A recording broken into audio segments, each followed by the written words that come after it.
So let me make a confession, right? I've never seen anything from the 28-day week later franchise ever. Yeah, I've heard things about it. I've seen clips, but I've never seen any movie from that franchise. I know Danny Boyle is a great director. I love some of his movies that he has made, but I've never seen 28 Days Later or Weeks Later. So what I did before I watched 28 Years Later, which is, the third installment of the franchise he made since 2002, I went back and watched 28 Days Later. And let me just tell you, just quickly, the zombies in this franchise are some of the scariest zombies I've ever seen. First off, they are butt ass naked. That's my first thought. They're butt ass naked. Like, not only are they butt ass naked, like titties are flopping and dicks are flopping everywhere. They don't give a fuck. Like with any other zombie movie or show, they usually just keep the clothes on, whatever. But realistically, if it was like an actual zombie apocalypse, they would be butt ass naked. So that's number one. Number two, we start off with Cillian Murphy being butt ass naked in the hospital, all frontal. Like, that was crazy. I was like, whoa, okay, this is how we starting off, all right. And then they had great actors like Naomi Harris, the guy that was in that movie with Colin Farrell. Like, all these great actors was in this movie. And let me tell you, 28 Days Later is a great movie. And then they had great actors like Naomi Harris, the guy that was in that movie with Colin Farrell. Like, all these great actors was in this movie. And let me tell you, 28 Days Later is a great movie.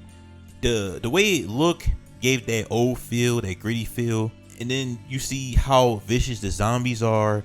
And not only how vicious the zombies are, but you see how disgusting and threatening humanity is, especially when they're in an army base of some sort. They start talking about women and all that, and you're like, oh yeah, this is bad. They're gooners. The most dangerous people that you want in a zombie apocalypse, real quick, is a gooner, because they be going after women crazy. And you'll figure that out in 28 Days Later. But overall, 28 Days Later was a great movie that I enjoyed. 28 Weeks Later, I'll say, the first 10 minutes was dope. And the dude that left his wife, that was just messed up in all sorts of ways. Cause it's like, damn, you wasn't even brave enough to like help your girl out. But I was already turned off the moment they left the facility. No, the moment Jeremy Renner started playing with the dude from Best Man Holiday or whatever, start doing that, like, why are you playing with me doing all that? Like, that was ridiculous. And then person that ran away in the first 10 minutes, kids coming in, and then his kids, leaving the facility trying to find stuff that they shouldn't even be doing. I turned off because I'm like, I'm not gonna waste my time watching this. And then I watched the ratings and the Rotten Tomato scores, and I'm like, I'm not wasting my time watching this. It's not even directed by Danny Boyle, so why am I wasting my time watching 28 Weeks Later? So I stopped doing that.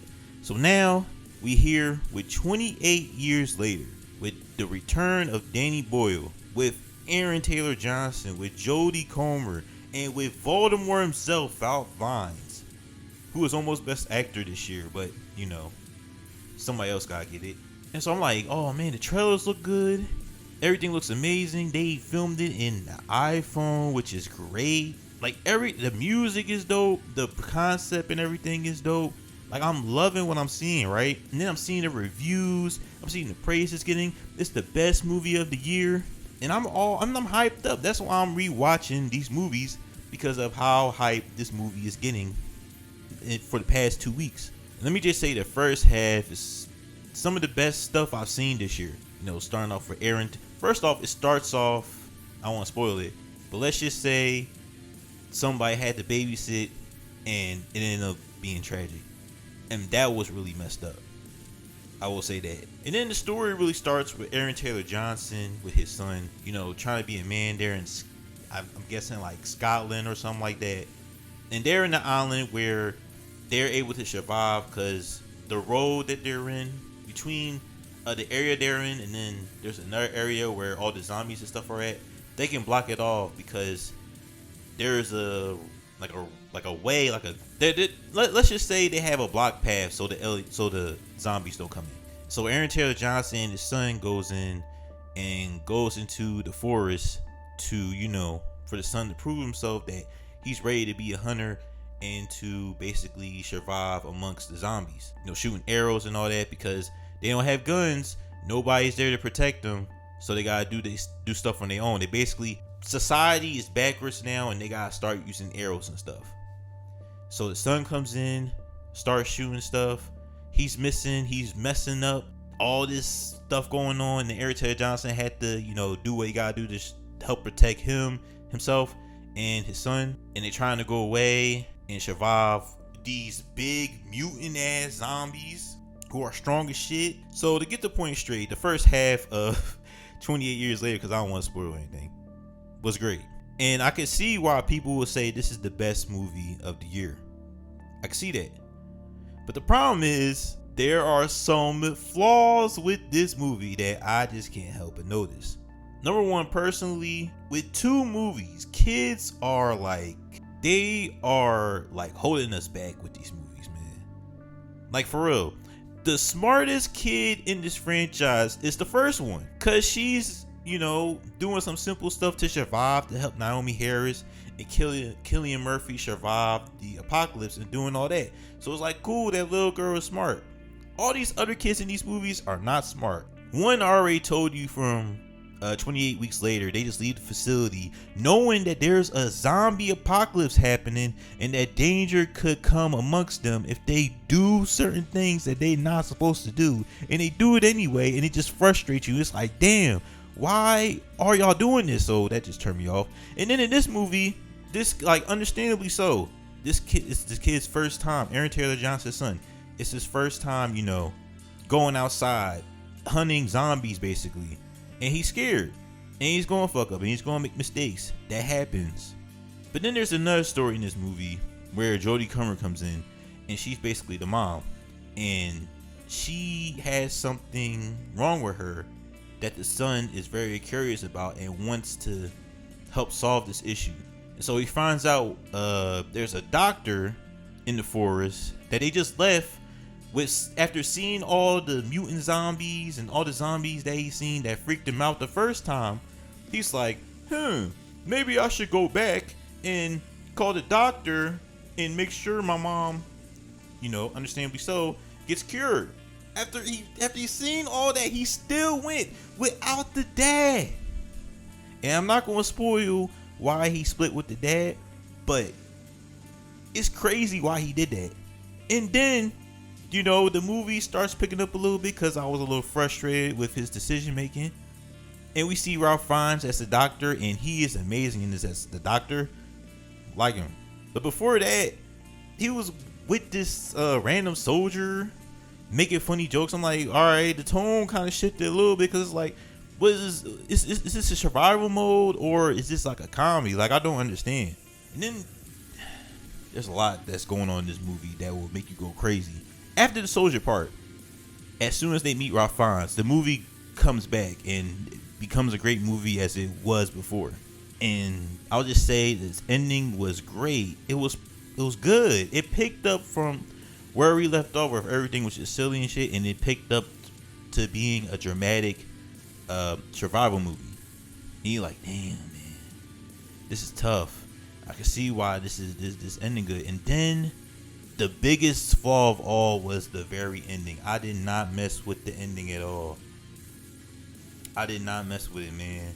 It was so totally different than the entire movie, even the comedy bit, that I'm like, where did this come from? Where did this ending come from? Where do we go from A to B to Z? Like, I don't understand how we go from this to that.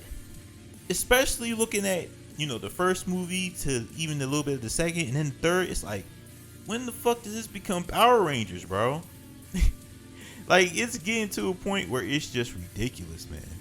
And maybe it's because I'm not really like a huge Danny Boyle person, even though I do think he's a great director. But it's just like, damn, man, what am I watching? What is this second half? Not even the second half. What is this what are these last 10 minutes that I'm watching that are totally different from the rest of the movie? And I'm not saying the movie is bad or anything, but it's like, what is this? Where is this movie that y'all said was so great? And I don't usually look at the reviews, and I'm going for my own opinion. But it's just like, it's cool, it's good. It has great moments in it, but it's just not consistent with its tone. And I definitely didn't like the ending. Because it just messed up what it had before. And it's just like, okay, this is just different now. So, yeah. Aaron Taylor Johnson was great, though. Jodie Comer was great as the mom. The son was really good. Ralph Fiennes was good. The acting was solid all around. The iPhone uses had like a vintage feel to it with the movie.